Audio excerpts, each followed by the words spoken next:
Tá bom, então? Vamos retomar o nosso trabalho. Vou começar do começo, um pouco mais rápido, para a gente não perder tempo.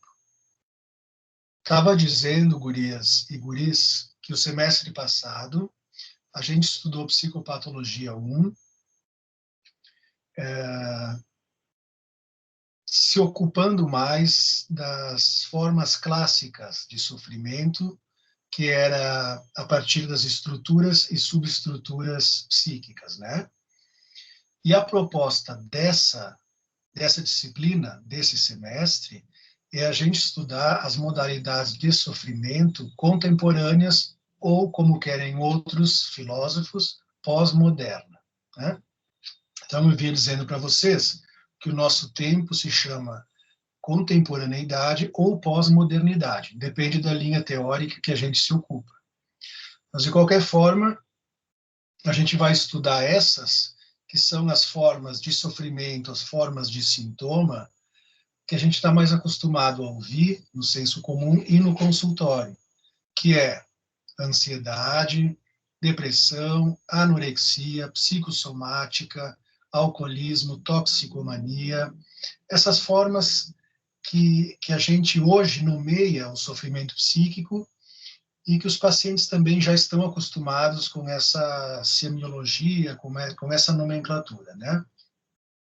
E aí, eu iniciei falando também que a forma mais adequada da gente introduzir esse estudo é tentando entender o que caracteriza, o que particulariza a forma de sofrimento contemporânea. O que particulariza, melhor falando, o sujeito contemporâneo. Quais são os contornos que dão desenho a isso que a gente chama de subjetividade pós-moderna? Bem, eu acho que é por aí que a gente parou. Não, a gente andou um pouquinho mais. A gente estava falando de que quando nasceu as principais formas de psicoterapia, que isso data lá de 1890, 1900, 1900 e pouco, né, o início do século XX, final do século XIX, os pacientes se apresentavam na sua forma de sofrimento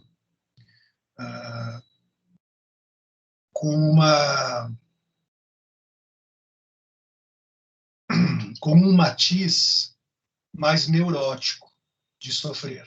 Matiz mais neurótico de sofrer significa dizer que o sintoma se apresentava como retorno do recalcado. Como retorno do recalcado, vocês lembram que a gente estudou, tem a ver com uma forma mais simbólica do sofrimento se apresentar. Então, quando a gente fala de um sofrimento mais neurótico, de um sintoma enquanto retorno do recalcado, a gente também está falando de uma modalidade de apresentação sintomática mais simbólica. Mais simbólica quer dizer que se apresenta mais pela via da palavra, pela via da condensação, do deslocamento, e não tanto pela via do real, tá? Ali a Júlia me disse que não estava bom o áudio e a gente interrompeu. Dando o próximo passo, né, Júlia? O próximo passo é a gente entender que, naquela época em que surgiu a psicanálise e as outras formas de psicoterapia, o que reinava na cultura, ou a cultura dominante, era uma cultura da repressão. Era uma cultura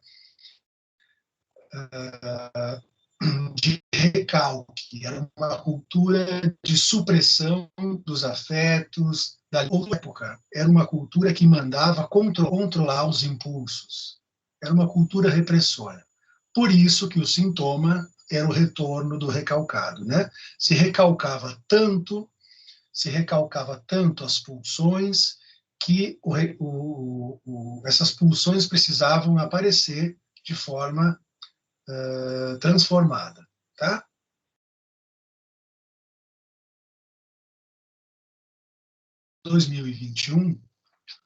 Estamos em 2021, na nossa época, não é mais disso que se trata.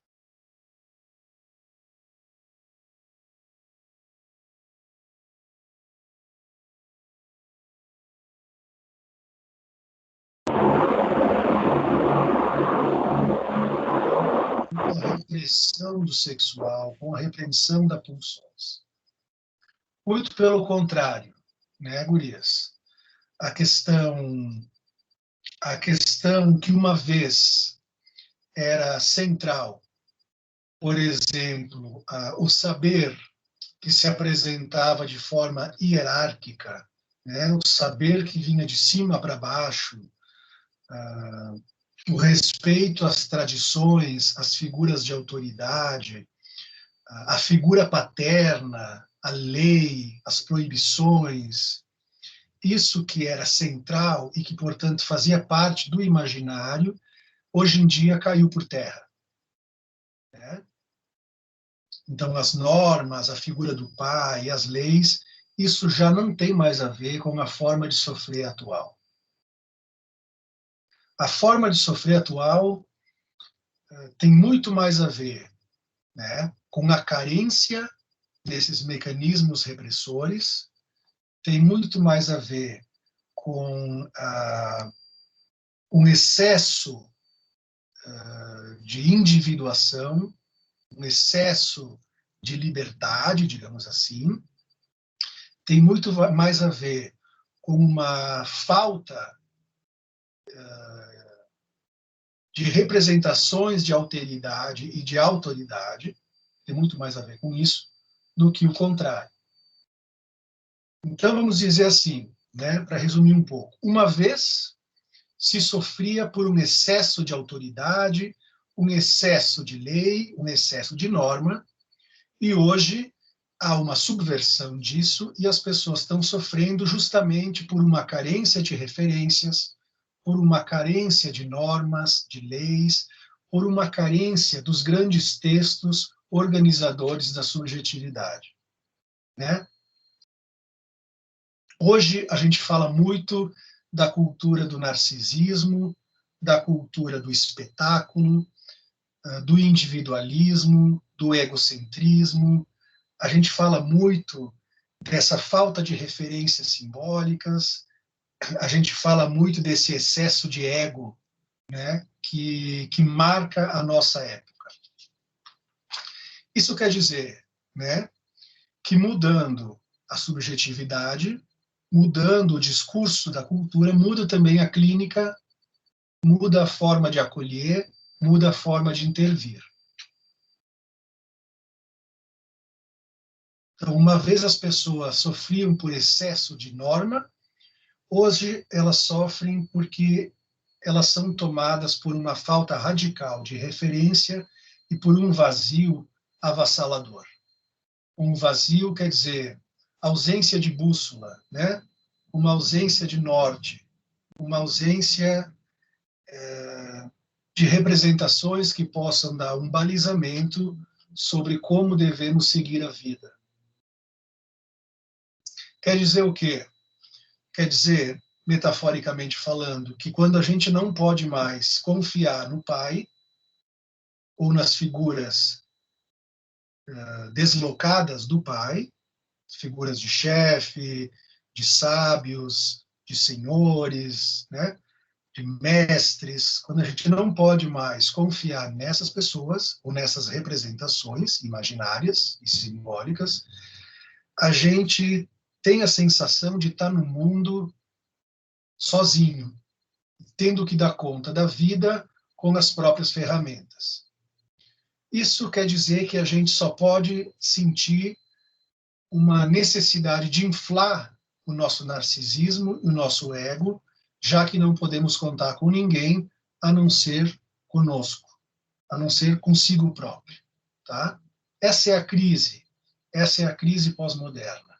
Quando a gente não pode contar com essas referências, a gente tem a sensação de que somos nós e nós mesmos contra o mundo e por isso a gente tem que ficar, né, muito poderosos, muito grandiosos. E aí vem a cultura da imagem, né? A cultura do eu sou o maior, eu sou o todo-poderoso, eu sou o onipotente. Aí a coisa complica, né? Aí é uma inflação da imagem e do narcisismo. Agora, Júlia, dá para escutar bem? Que bom que tu nos avisou, né? Bom, então vamos pensar o sujeito contemporâneo. Isso que eu dizia para vocês, dessa queda dos grandes textos, das grandes referências, a gente chama, é um fenômeno conhecido como declínio da imago paterna. Quer dizer, hoje o mundo não funciona mais ao redor da lei paterna, né? Então, a imago paterna, ela declinou, ela caiu, ela ficou bêbada, ela ficou cômica, ficou risível, tá? Isso faz com que junto nós tenhamos o esvaziamento das tradições, quer dizer, não se valoriza mais as tradições, né? O que os velhos diziam, o que os avós sabiam, o que o CTG trabalha, os grandes textos bíblicos, né? Não se valoriza mais os saberes tradicionais e também não se legitima mais as estruturas de interdição, de lei.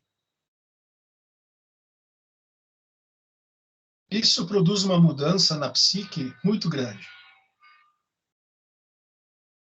Quer dizer, hoje em dia se sofre justamente por não se ter mais essas estruturas, não se poder contar com essas estruturas. E aí eu divido o sujeito contemporâneo em 4 elementos para a gente compreender ele melhor. E o primeiro elemento que eu cito aqui é a problemática do sujeito em relação ao seu desejo. O que quer dizer isso, pessoal? Quer dizer que o sujeito contemporâneo, esse paciente, né, que nos busca hoje, não sabe mais, não tem notícias de qual é o seu desejo. Qual é o seu desejo, quer dizer, qual é o seu lugar no mundo? Qual é o seu projeto de vida? Da onde eu venho, para onde eu vou? O que eu quero? Para que eu sirvo?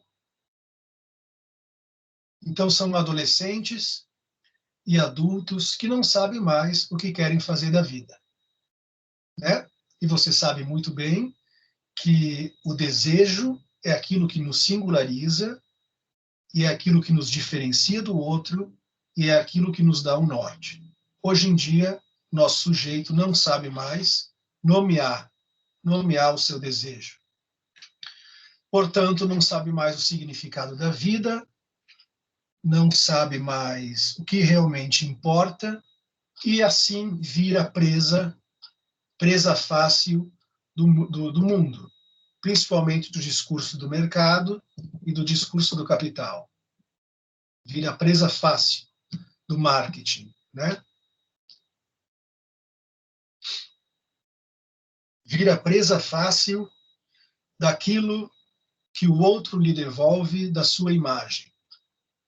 Quer dizer que aquilo que dizem que eu sou, eu passo a ser, já que eu não sei quem eu sou.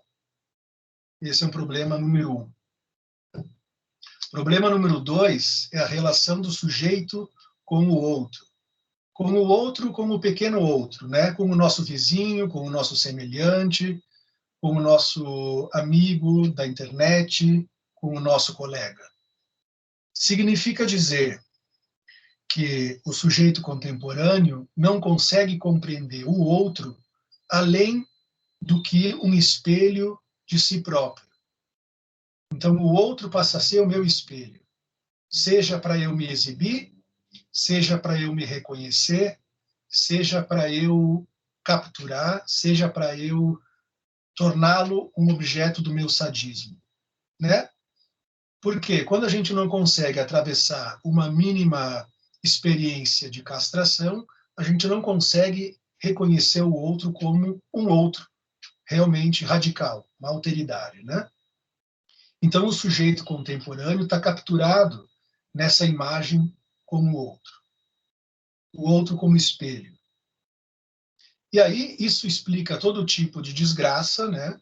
Que as pessoas hoje em dia sofrem muito, no Instagram, no Facebook, né? Buscando o tempo inteiro notícias de que são amadas, de que são valorizadas, de que são reconhecidas, porque é o outro que compõe a sua verdade.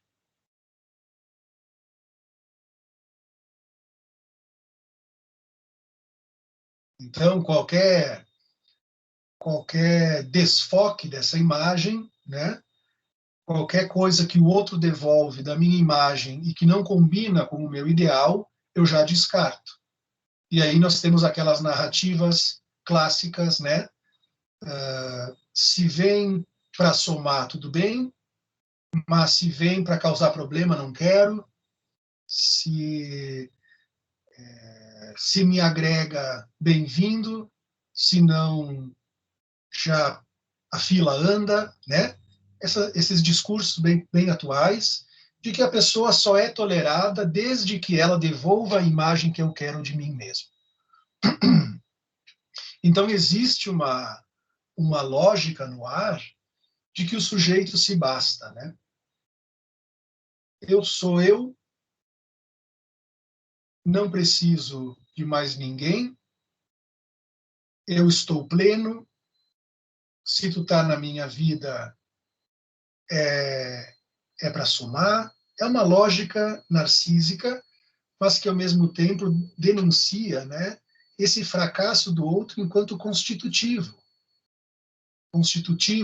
da minha relação na rede social, na coletividade.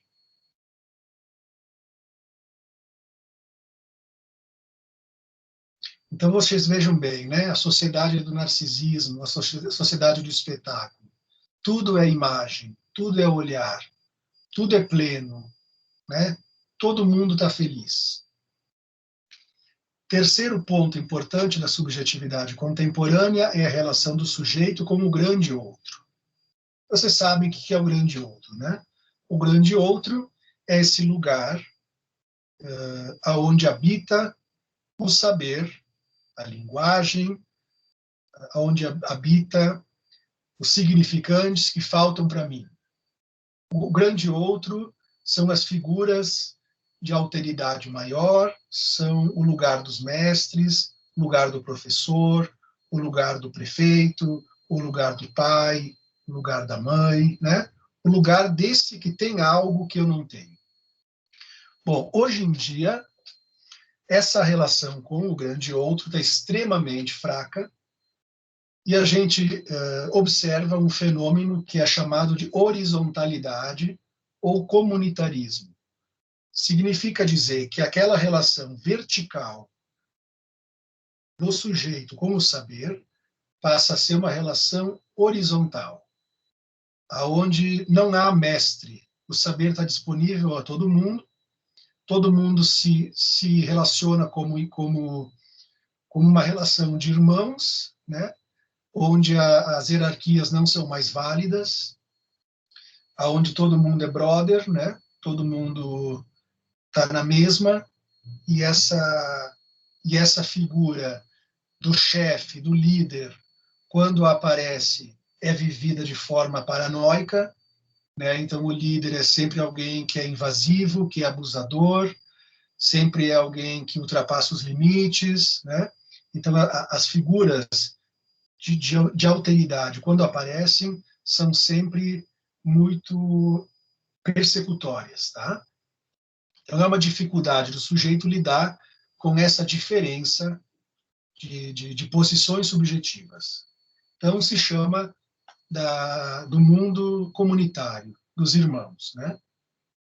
Big Brother Brasil, os grandes irmãos, o grande irmão, a grande irmandade.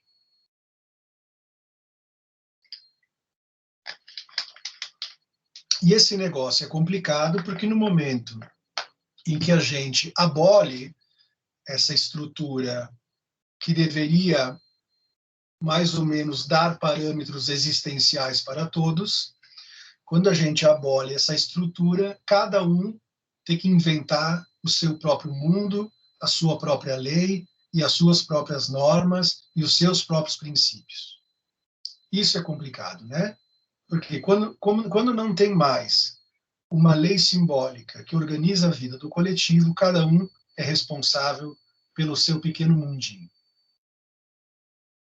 Então, por um lado, temos a fantasia de liberdade, a fantasia de que eu posso engendrar a minha própria realidade, mas, por outro lado, temos a angústia generalizada, já que não se tem mais laço com nenhum líder, né? Não se tem mais laço com nenhum pai simbólico ou imaginário, não se tem mais laço com o outro enquanto alguém diferente de mim, né?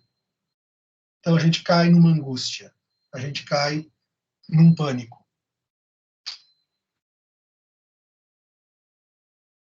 E a quarta peça desse quebra-cabeça é o sujeito e o gozo.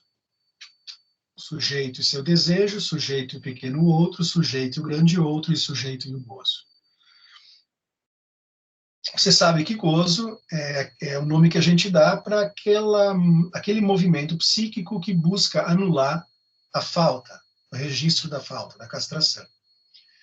E vocês sabem também que hoje em dia o marketing, a publicidade, o mercado, a economia empurra todo mundo a todo tempo para gozar a qualquer preço. Gozar a qualquer preço quer dizer você tem direito a tudo. Você pode ser o que quiser. Você pode ter o que quiser, né? Então, essa ideia de que nada mais nos limita, essa ideia de que nada mais nos é impossível. Basta querer, basta desejar. Isso é um empurrão ao gozo, por não reconhecer mais os limites. E o problema é que essa proposta vem sempre no campo dos objetos a serem consumidos, né? Então, se eu devo gozar a qualquer preço, eu posso comprar as coisas, porque é as coisas que vão me dar essa satisfação. Então, a pessoa se endivida, acha que pode comprar tudo, né? Acha que pode ter acesso ao que todos têm, e pior ainda, né? Acha que tem o dever, porque vocês sabem que uma vez, há pouco tempo atrás, o que se dizia é que todos nós tínhamos o direito de ser feliz. Mas hoje nós temos o dever de ser feliz. É obrigatório ser feliz e ser o máximo, né? A gente chama isso de promoção do gozo objetal. Gozo objetal é a promoção de que podemos restituir aquela falta perdida e temos o dever de sermos completos, imortais e felizes. Vocês sabem que não é à toa que a depressão e a ansiedade são os grandes sintomas da nossa época. Depressão por quê, né? Porque a pessoa que compra essa ideia vai se sentir sempre uma merda, porque ela nunca vai alcançar isso aí. E a ansiedade, porque a pessoa fica nessa busca, né, sempre tentando encontrar essa situação prometida e nunca encontra, e também começa a achar que é um fracassado, que é insuficiente, que é um frustrado, porque não consegue ser igual ao pessoal do Instagram. Então, esse discurso gera uma legião de angustiados e deprimidos. Vocês veem que lá em 1930, Freud escreveu aquele texto, O Mal-Estar na Civilização, dizendo justamente o contrário, né? Dizendo que para a gente estar integrado a uma rede civilizatória, para a gente estar integrado a uma comunidade humana, a gente necessariamente precisa abrir mão de determinados prazeres, né? Ele vai dizer que isso gera um mal-estar, mas um mal-estar necessário, porque a gente precisa renunciar a um certo grau de satisfação das nossas pulsões para poder existir em sociedade, né? E isso gera um determinado grau de desprazer que temos que aprender a conviver. E o problema justamente é o contrário, porque hoje se propõe que não devamos sofrer nem um pouco, que a gente, a partir de remédios e bens de consumo, pode ter uma vida plena. Bom, daí vem os sintomas, né? Quer dizer que quanto mais a gente tenta apagar essa estrutura de interdição que nos lança no campo do humano, portanto da linguagem, mais a gente sofre. Utilizando uma frase mais clara ainda, quanto mais não aceitamos sofrer, mais nós sofremos. Quanto mais queremos tirar o sofrimento inerente à nossa condição, mais biruta a gente vai ficando. Por isso que a gente diz sempre que o sintoma social, né, ele carrega a verdade do discurso dominante. A verdade é aquilo que ainda não foi domado pelo saber. Então, o sintoma traz a verdade de um indivíduo, assim como traz a verdade de uma sociedade, de uma cultura. A verdade é aquilo que fracassa frente ao saber que se tem.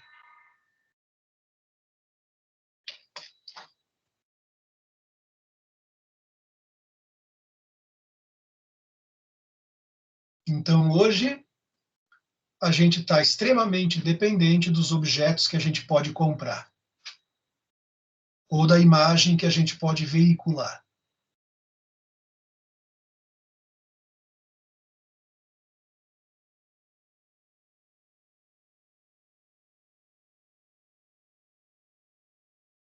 Todo mundo quer ser amado e reconhecido pelo que pode comprar ou pelo corpo que tem.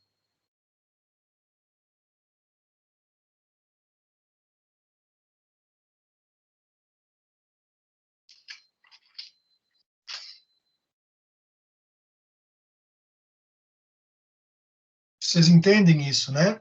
Quanto mais uma pessoa precisa se representar a partir de imagens e objetos, mais vazia ela está enquanto desejo, né?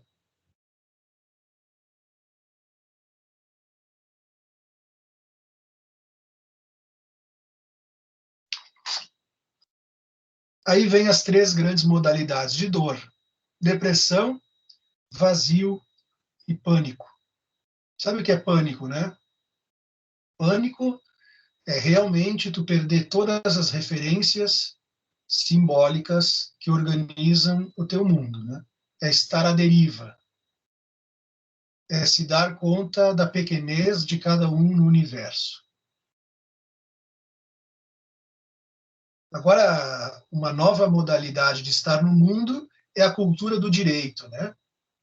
Temos a cultura do narcisismo, a cultura do espetáculo. Agora, a cultura do direito é mais problemática ainda, no sentido de que o sujeito contemporâneo acha que o mundo lhe deve. Acha que o mundo lhe deve coisas, favores, dívidas. Né?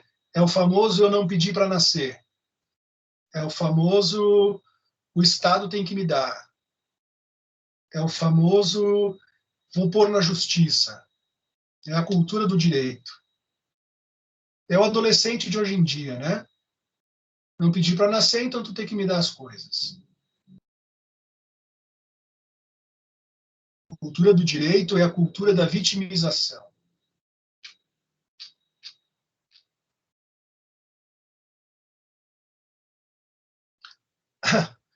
Isso vai gerar o quê, né, pessoal?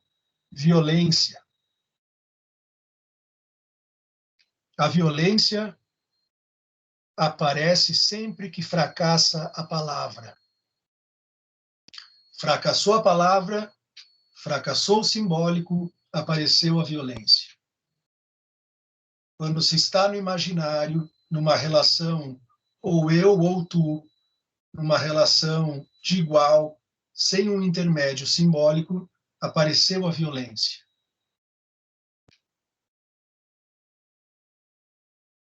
Não tem lugar para nós dois nesse mundo, como dizem os psicóticos. Ou eu ou tu. Quando não se tem um terceiro, entra a agressão física, a violência banal, né? Essas mortes que a gente vê todo dia na TV, que as pessoas se matam porque mandaram uma mensagem via WhatsApp meio mal escrita.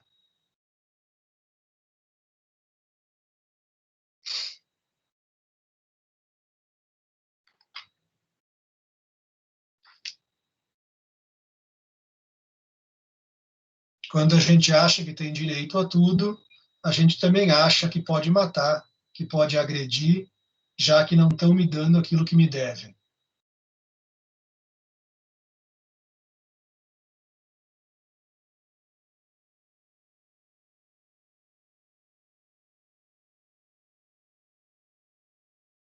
Vocês já escutaram essas coisas, né?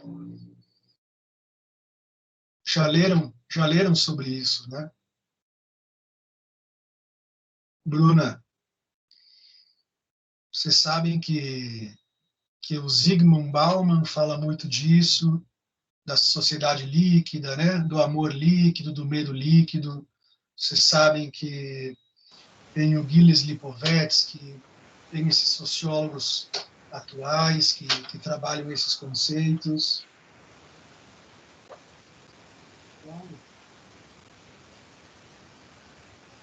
Deixa eu falar.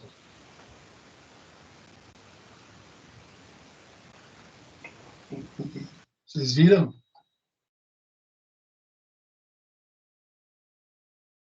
Entrou na sala sem bater na porta, né? E a imago paterna já não está funcionando bem aqui.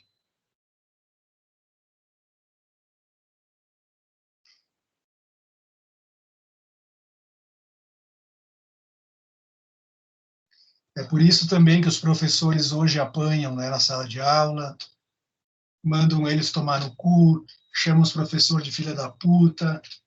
Né? Hoje em dia é assim. Por quê?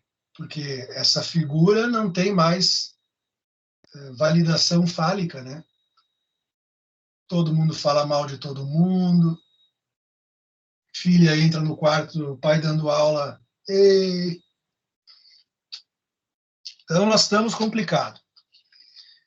Bem, vocês imaginam então qual é que é a nossa posição na clínica, né?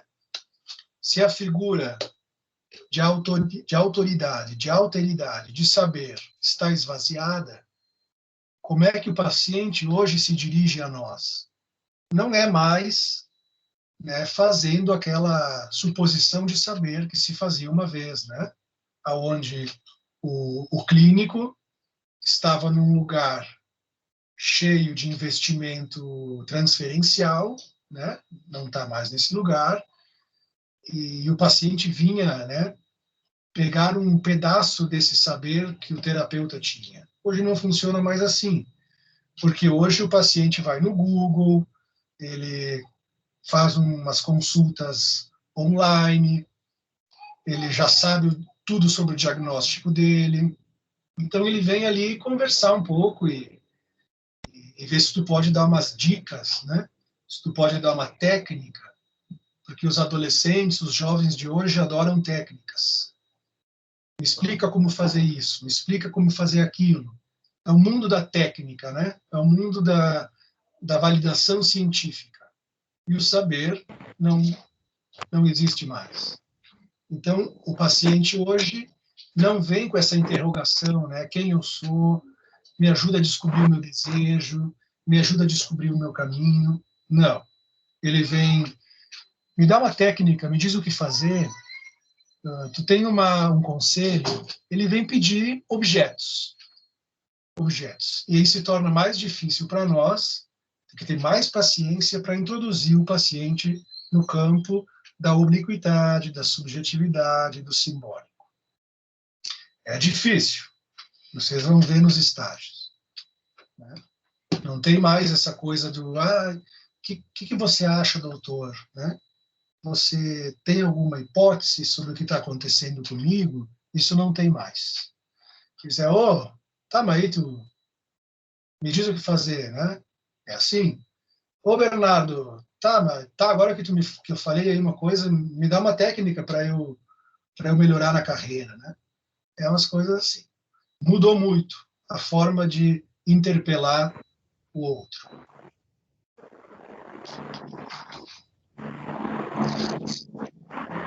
E aí, Bernardo? Daí, E aí? É por isso que hoje em dia tem tantos vídeos, né, que falam 5 passos para você ficar milionário, 3 passos para conseguir o amor da sua vida. É sempre por causa que acho que a sociedade no geral, né, tá sempre procurando uma coisa assim já pronta, uma receita de bolo, e nunca realmente absorve quais são as diferenças, as iniquitudes de cada caminho, né? Acho que é por isso que... é bem por isso, né? É bem por isso, é isso que eu estava falando, né, Anderson? A dimensão do enigma, por exemplo, assim, né?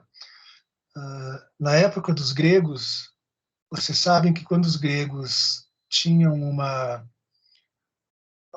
uma questão existencial, eles iam lá no oráculo de Delfos, né? E lançavam uma pergunta tipo: vou ser ou não vou ser rei de determinada comunidade, né? E aí o enigma de Delfos, lá, o oráculo, lançava uma frase solta, assim, né? E aí, né? O cara tentava decifrar aquele enigma, porque lá tinha um saber que vinha de outro lugar, vinha de outra dimensão, vinha de um semideus, né? Vinha de um outro lugar, que sabia sobre o sujeito e que cabia a ele interpretar aquilo para conseguir se conduzir de acordo na vida. Essa é a dimensão do outro. Lá em 1900 também existia, né? Então tu ia no terapeuta e o terapeuta dizia assim: essa pergunta que tu me fez me lembra as cores do céu, né? E aí o paciente, entendi, né? Entendi, e pegava aquilo e fazia algo com aquilo. Essa dimensão se esvaziou, né? Que tu me perguntou. Então, como essa dimensão se esvaziou, o pedido que se faz ao outro não é um pedido que responda ao meu enigma, né?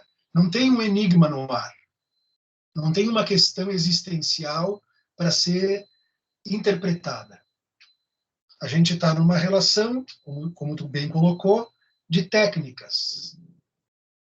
É o discurso da ciência, né? Aplica isso e acontece isso. Utiliza esse método que a resposta vai ser essa. Então, isso que a gente está vivendo hoje tem muito a ver com a introdução do discurso da ciência na cultura. E aí é isso, né? Todo mundo acredita que existe a receita, que existe um jeito de fazer, que existe o método que nos garante chegar lá. Bom, esse é o equívoco. Vocês sabem que esse é um equívoco, não para tudo, né?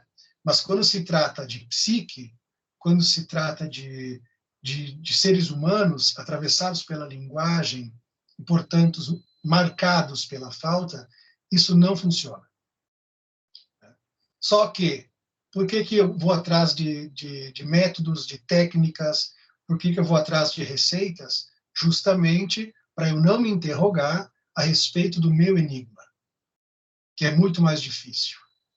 Para eu não me interrogar a respeito da minha condição de falta, né?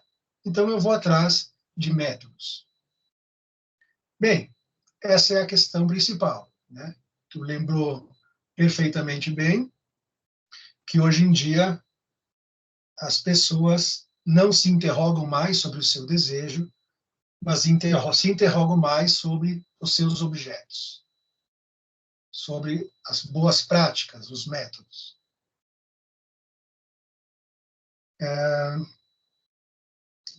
É 9h30. A Liane, quer falar, Liane? Não, eu só ia comentar sobre também ali o que o Anderson falou, por isso que muitas vezes está sendo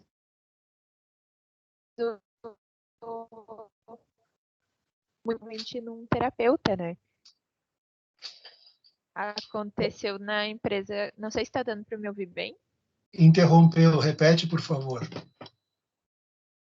Que eu estava falando que hoje em dia está mais fácil as pessoas irem atrás de um coaching do que realmente ir atrás de um terapeuta para resolver os problemas, né? Porque o coaching dá ali aquela receitinha pronta, mágica, que se tu fazer isso, tu vai conquistar o que tu quer e pronto. Não interessa Justamente. qual que é a tua angústia, qual que é o teu problema interno, né? Sim, tu vê, né, Liane, que o saber, nesse caso, o saber não está na pessoa, mas está na técnica que ela vai te dar. É isso que é importante, né? O saber não está na Liane sujeito. O saber está na receita que ela tem para te entregar. E a dimensão da transferência não é com a técnica nem com os objetos. A dimensão da transferência é com o sujeito suposto saber, né? E é claro que a psicologia, boa parte da psicologia contemporânea cai nisso hoje, né? E a psicologia, uma boa parte da psicologia fica capturada também nesse tipo de demanda, é uma demanda, né, de respostas prontas, né? E tenta responder a isso. E aí, o que acontece, né? Aí dá uma confusão enorme, né? Dá uma confusão enorme porque ninguém sabe mais como é que opera, como é que trabalha. Bem lembrado, né? Então, o coaching é justamente alguém que responde à demanda do sujeito contemporâneo. O coaching responde, o psiquiatra responde, dando medicação, né? Ele dá o objeto, o psiquiatra responde, o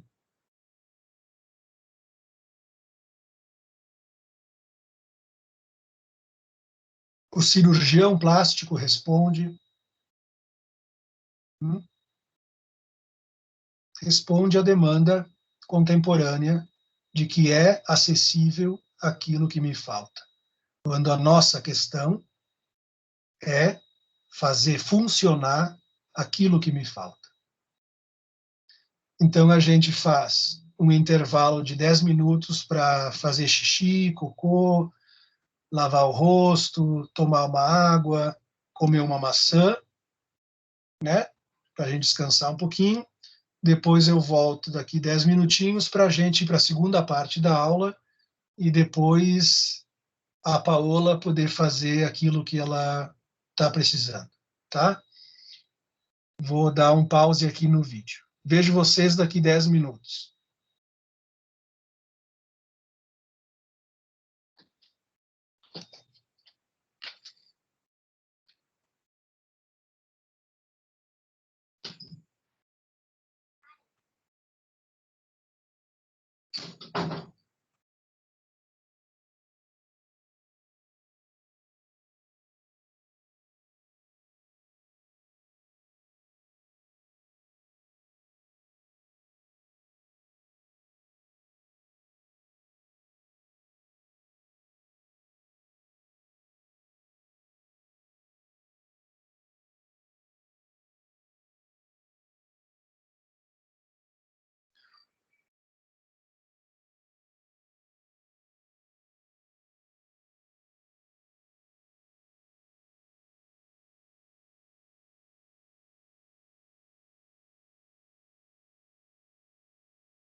Não pode vir com o celular aqui. Não vou. Fecha a porta lá, então. Sem barulho. Peraí, já volto, tá? Vou fazer alguma coisa, tá? Eu volto.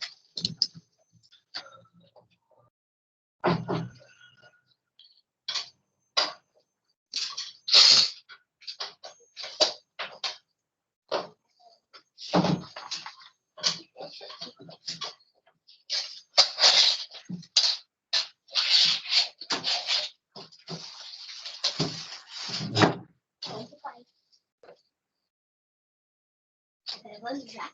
Sim. Já? Uhum. Todos os alunos já apareceram? Eles ficam sem aparecer.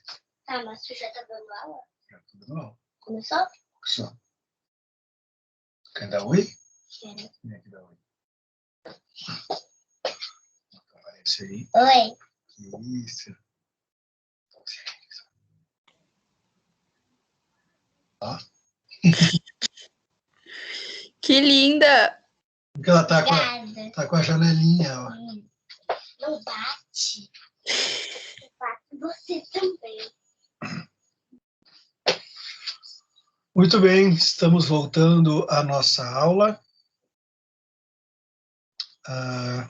Sei que alguns de vocês não se interessam por psicanálise, alguns se interessam.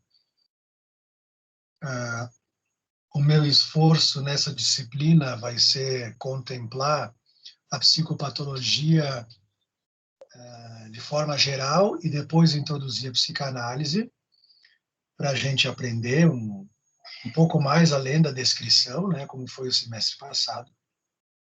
Mas já que eu fiz essa introdução hoje, eu quero aproveitar para falar um pouco sobre como, pelo menos a psicanálise pode nos ajudar em termos de sustentar um discurso no coletivo.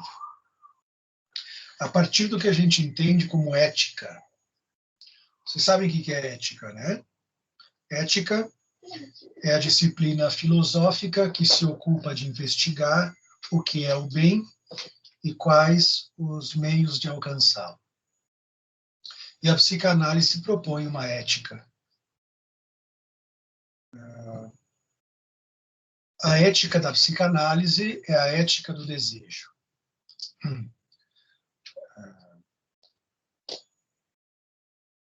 A ética do desejo propõe que cada um se responsabilize pelo seu desejo e cada um tente dar conta daquilo que se é a partir da sua falta, tá?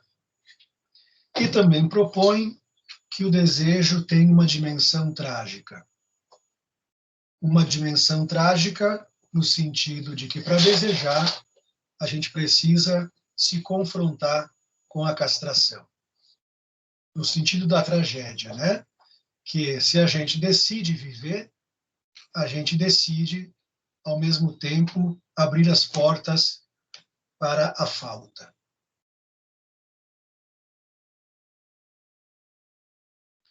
Significa suportar e viver a partir da fenda que a castração abre em cada um de nós. Significa saber que para ser sujeito temos que perder algo. Justamente o que o discurso social, como eu explicava para vocês, está tentando encobrir. Quer dizer o quê? Que não existe belo e não existe perfeição. Aristóteles, na Ética Nicômaco, né? Aristóteles, vocês sabem que é o pai da ética, em termos científicos, dizia que o bem supremo é a felicidade. Né? Ele dizia isso, né? Que a vida humana deve se dirigir para encontrar a felicidade. Já nós devemos saber que o bem supremo, a felicidade, é inalcançável. Vejam, isso vai na contramão do que o discurso contemporâneo propõe, E a gente deve cuidar para isso não se apagar. Isso não se apagar quer dizer, para não se apagar determinado grau de impossibilidade.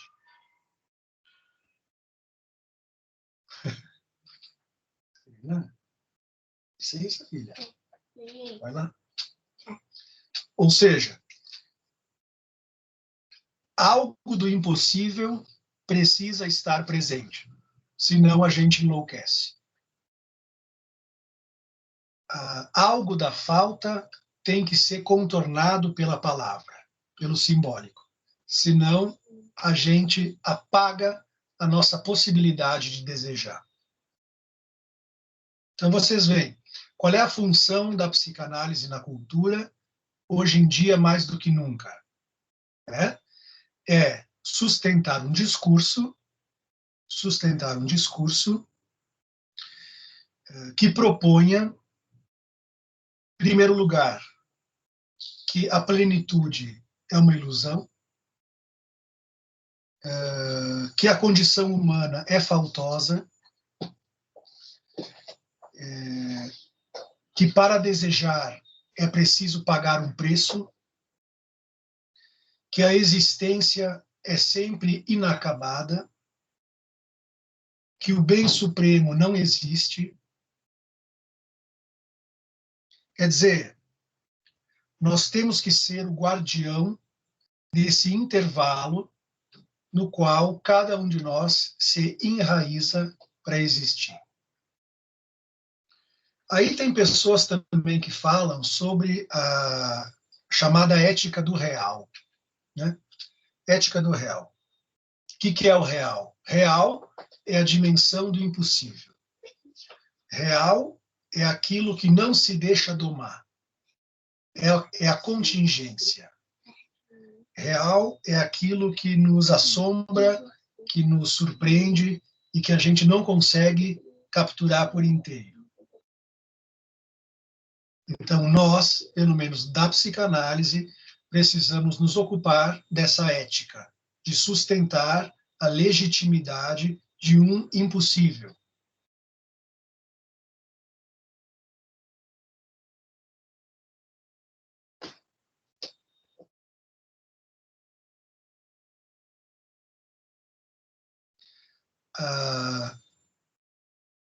De um impossível significa dizer que cada um de nós se organiza no entorno de uma impossibilidade.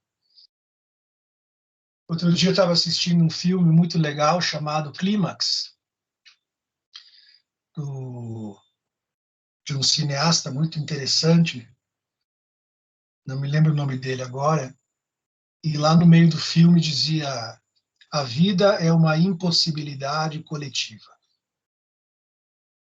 E o filme trata disso, né? Trata de uma busca desenfreada pelo gozo. Então, nós temos que defender o impossível. Essa é a nossa posição ética, ou seja, por mais que haja técnica, por mais que haja remédio, por mais que haja receita, tem algo que escapa e é justamente o nosso dever fazer operar esse algo, porque é ali que mora a subjetividade, nesse algo que escapa. Senão a gente vira robô, senão a gente vira puro organismo, senão a gente vira puro número, tá? Nós somos um intervalo entre o significante e outro significante. E a contemporaneidade quer tapar esse intervalo.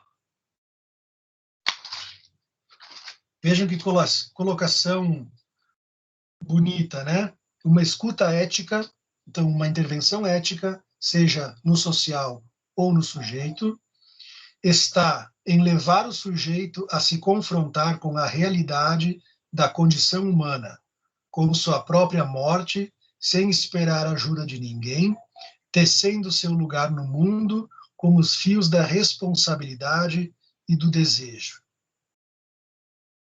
Quer dizer que nós não devemos prometer felicidade para os nossos pacientes?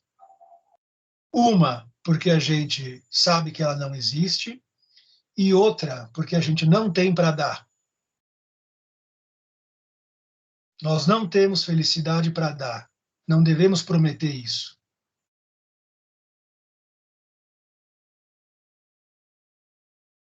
Então, não devemos querer o bem do paciente, o bem do nosso analisando.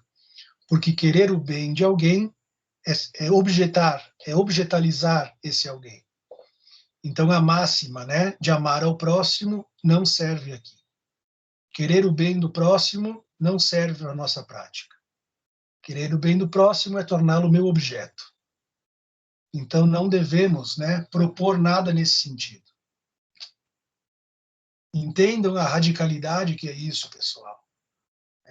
Não prometer nada a não ser a escuta que vai produzir subjetivação.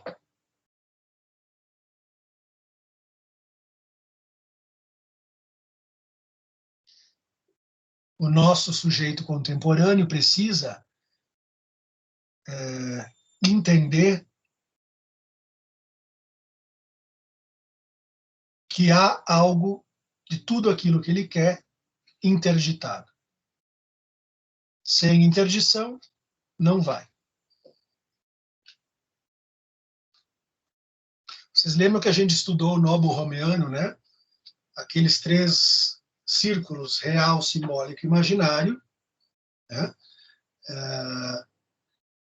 Eu lembro vocês que o círculo do real, ele só faz efeito na tríade RSI quando ele estiver enodado ao simbólico. Senão ele produz angústia e produz catástrofe. Produz acontecimentos, atos de corpo.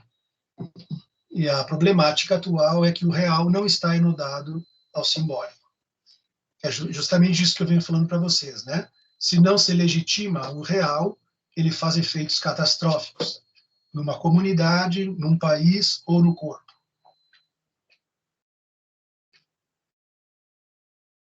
Kierkegaard, primeiro filósofo existencialista, falava muito isso.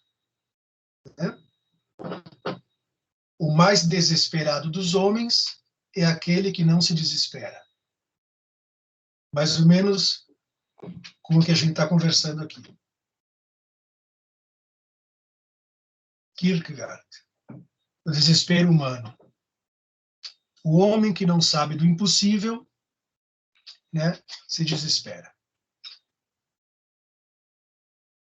Vocês sabem que o pânico, a angústia, tem a ver com a falta da falta. Ou, quer dizer, o real não amarrado ao simbólico.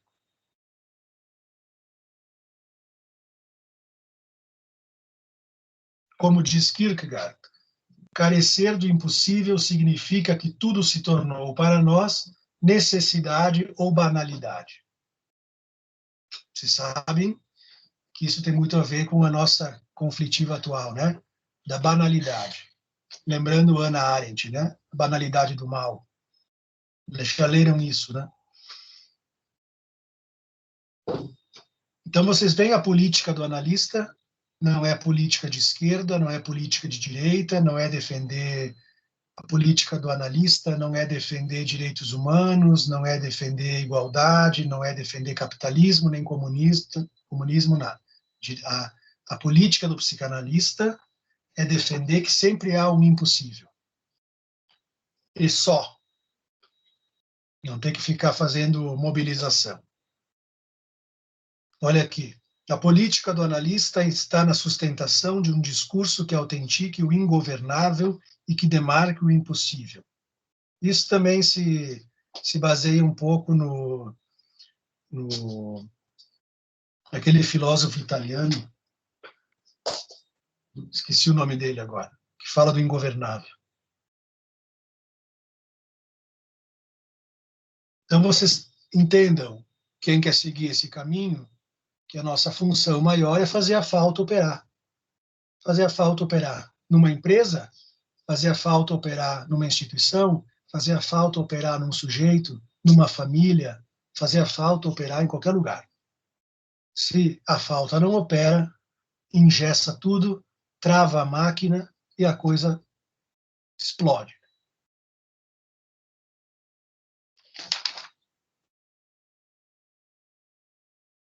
Pessoal? Anderson, Oi. fala, meu. Ô Bernardo, então é entender que a gente não tem controle sobre as coisas, né? Por Isso. exemplo, o impossível, sei lá, acontece uma doença comigo, eu não vou conseguir controlar. Tudo bem, vai ter maneiras de tentar evitar Isso. essa doença, mas se não tem como controlar efetivamente, não sou eu que determino sim ou não, tu ter essa racionalidade, né? É esse a ideia que a gente quer propor. A ideia é tornar legítimo que existe algo na experiência humana que nos foge. Né? Uhum. A gente precisa inscrever simbolicamente a nossa, a nossa incompletude, a nossa mortalidade, né? As nossas impotências, que o nosso corpo envelhece, adoece, que a gente tem limites, que a gente não tem como gozar o tempo todo de tudo. E se a gente não faz isso, a gente enlouquece. A gente faz plástica sem parar, a gente gasta muito dinheiro, se endivida, a gente troca de parceiro que nem louco, a gente consome drogas cada vez mais, a gente está sempre atrás de algo, né, sem conseguir parar, a gente não dorme, a gente não ama, a gente não faz a vida acontecer, né? Porque a gente não paga o preço da castração. A gente fica que nem Hamlet, né? Fica dando volta e não vai a lugar nenhum. Perfeito. E a Paola tá aí?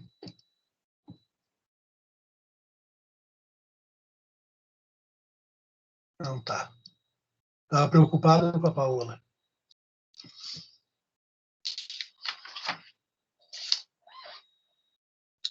Olha, A Paola acho que tá pelo Inter só.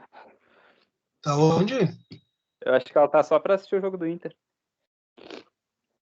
Ah, tá bom. Menos mal, então. Menos mal. Tá, pessoal? Então, assim, vocês têm esse texto lá no AVA, tá lá todo corridinho, direitinho, como eu falei para vocês aqui. Semana que vem nós vamos estudar a personalidade borderline, que é um paradigma, né, do nosso tempo, borderline. E deixo vocês com essa série de questões que deva ter ficado, né, desse estudo tenso, né, que é estudar o sujeito contemporâneo. A Júlia ergueu a mão. Pode falar, Júlia. Eu tinha uma pergunta antes do intervalo, na verdade. Com essa entrada que o coaching não existia, né, quando começou a psicanálise, psicologia, enfim. Com a chegada do coaching, já chegou alguém para ti no teu consultório já com uma demanda de, por exemplo, a pessoa tentou sanar um problema, né, no coaching e não deu certo e tipo, se sentiu mais afetada ainda? Não, isso não chegou, não. Tu acredita que conforme os anos, conforme o disseminar das técnicas de coaching, tu acha que isso venha a se agravar, assim? Ou venha a chegar até nós a demanda de sei lá, de danos psíquicos, assim, num contexto bem maior?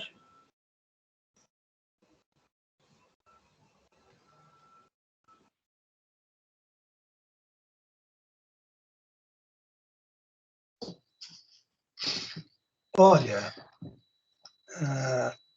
eu acho que para fazer dano, né, vamos dizer assim, um coaching mal aplicado, né? Para fazer dano, e pode fazer, como um psicólogo também, né? Mal aplicado, é preciso haver, do outro lado, uma personalidade bastante comprometida, né? Porque uma pessoa mais ou menos esclarecida ou saudável, ela vai saber se retirar no momento em que sentir que aquilo não está lhe fazendo bem, né? Então, a maioria das pessoas, pelo menos que eu converso, elas chegam uma hora que elas se dão conta que era até aí tá bom, foi importante para isso, para aquilo, e encerram o trabalho. Acho que para fazer mal, temos que ter ali uma psicose, temos que ter ali uma estrutura psíquica bastante primitiva, né? Aquelas estruturas que existe uma transferência maciça, né? De entrega na mão do outro do poder da verdade, né? Então, se pega um psicótico, né? Um paciente muito psicótico, ou alguém com uma demanda muito pedagógica, mas uma demanda muito pedagógica, e a pessoa que está do outro lado é despreparada ou mal intencionada, pode fazer mal, sim, né? Mas eu acho que a maioria das pessoas, elas conseguem ter saúde o suficiente para se retirar de cena quando a coisa começa a ficar ruim. Então, eu tenho a impressão, pelo que eu vejo, que são poucas as pessoas que realmente se prejudicam, né, em experiências assim.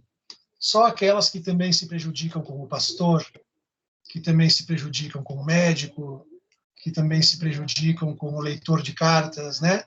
Essas pessoas que acabam, se não é num é no outro, acabam entregando o poder da sua vida na mão de alguém. Então, esse pode ser o pastor, pode ser o coach, pode ser a mãe de santo, pode ser o pica das galáxias, sei lá o que, né?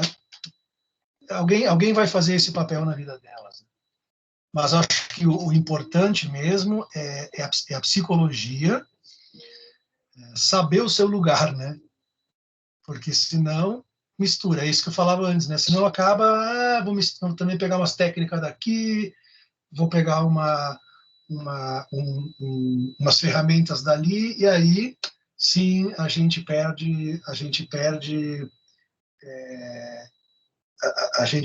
potência na tentativa de aplacar a demanda pedagógica do mundo. Por isso que eu digo para vocês, né, pelo menos dentro da psicanálise, a gente precisa sempre se fortalecer sabendo qual a nossa ética, que é justamente o contrário disso, né? A nossa ética é de não responder à demanda, veja bem, né? Não responder à demanda para que daí emerja o desejo, né? Olha que interessante, né? O desejo é aquilo que surge na não resposta à demanda. Tá, pessoal? Então, eu vou baixar esse vídeo, lançar lá no AVA, vocês podem assistir outra hora, ou quem não pode estar presente na aula. Eu não vou me estender mais, porque a aula online, mais do que isso, fica muito cansativo, e espero profundamente que daqui 2, 3 semanas a gente consiga fazer algo lá na faculdade, tá bom? Abraço, então. Fiquem com... Tchau. Tchau. Boa noite, gente. Tchau, boa noite. Boa noite. Boa noite. Boa noite.